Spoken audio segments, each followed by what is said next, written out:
అనకాపల్లి నియోజకవర్గంలో పలు అభివృద్ధి కార్యక్రమాలకి స్పీకర్ అయ్యన్న పాత్రుడు శంకుస్థాపనలు చేశారు. ఈ కార్యక్రమంలో అసెంబ్లీ స్పీకర్తో పాటు MP, CM Ramesh, MLA Konathala రామకృష్ణులతో కలిసి ఆయన పాల్గొన్నారు. గత ప్రభుత్వంలో పంచాయతీరాజ్ వ్యవస్థని, సర్పంచులను నిర్వీర్యం చేశారని అయ్యన్న పాత్రుడు ఆరోపించారు. రాష్ట్రంలో యువత గంజాయి బారిన పడి జీవితాలని నాశనం చేసుకోవద్దని ఆయన సూచించారు.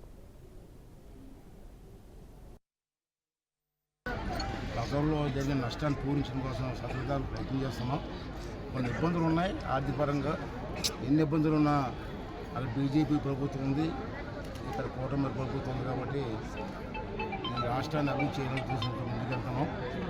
అంచేత అందరూ సహకరించి చంద్రబాబు నాయుడు చేస్తున్నటువంటి కార్యక్రమాలకి సంపూర్ణ సహకారం ఇవ్వండి.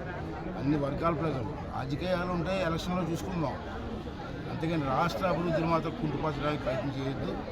అందరూ సహకరించింది మన రాష్ట్రం, మన పిల్లలకి భవిష్యత్తు సంబంధించిన రాష్ట్రం ఇది. ఈ రాష్ట్ర అభివృద్ధిలో అన్ని పార్టీలు కూడా సహకరించాలి. మళ్ళీ ఎలక్షన్ వస్తే అప్పుడు మీ బలాలు మా బలాలు చూసుకుంటాం.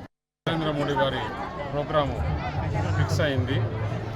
డీటెయిల్ ప్రోగ్రాము మీడియా అందరికీ కూడా తెలియజేయడం జరుగుతుంది.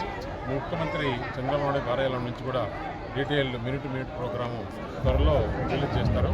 దానిలో భాగంగా ఏదైతే మన నక్కపల్లిలో ఫార్మా ఐసీజెడ్, మన ఎన్టీపీసీ హైడ్రోజన్, మన విశాఖ జోన్ ఏదైతే ఉందో ముఖ్యంగా ఇవి ఉంటాయి. ఇంకా కూడా ఏం చేయాలని గారి ముఖ్యమంత్రి గారు నిర్ణయించి 8వ తారీఖు అయితే డేట్ కన్ఫర్మ్